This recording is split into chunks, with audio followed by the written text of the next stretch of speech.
સુરતમાં પવિત્ર અધિક માસના પાવન અવસરે સમસ્ત અઠવા ગામ પરિવાર દ્વારા ભક્તિ, શ્રદ્ધા અને આધ્યાત્મિકતાનો અદ્ભુત સંગમ સર્જતો ભવ્ય ધાર્મિક મહોત્સવ યોજવામાં આવ્યો છે. આ ધાર્મિક કાર્યક્રમ દરમિયાન ભગવાન શિવની અપરંપાર મહિમાનું ગાન કરવામાં આવશે તેમજ શિવ મહાપુરાણ કથા દ્વારા ભક્તોને આધ્યાત્મિક માર્ગદર્શન અને જીવન મૂલ્યોનો સંદેશ પ્રાપ્ત થશે. કથાના માધ્યમથી ભગવાન ભોળેનાથના ચરિત્ર, ઉપદેશો અને સનાતન ધર્મના સિદ્ધાંતોને ઉજાગર કરવામાં આવશે. તો મહોત્સવનું મુખ્ય આકર્ષણ દ્વાદશ જ્યોતિર્લિંગના વિશેષ રુદ્રાભિષેકનું આયોજન રહેશે, જેમાં વૈદિક મંત્રોચ્ચાર સાથે ભગવાન શિવની આરાધના કરવામાં આવશે.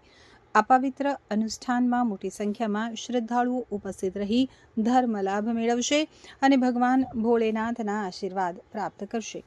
આયોજકોના જણાવ્યા મુજબ આ કાર્યક્રમનો મુખ્ય હેતુ સનાતન સંસ્કૃતિનું જતન, ધાર્મિક આસ્થાનું સંવર્ધન અને સમાજમાં આધ્યાત્મિક જાગૃતિ લાવવાનો છે.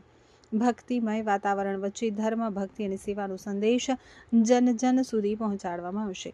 તો સમગ્ર કાર્યક્રમ દરમિયાન હર હર મહાદેવના જયઘોષ સાથે ભક્તિમય માહોલ સર્જાશે અને અધિક માસના પાવન અવસરે શ્રદ્ધાળુઓ માટે આધ્યાત્મિક અનુભૂતિનો અનોખો અવસર ઉપલબ્ધ બનશે.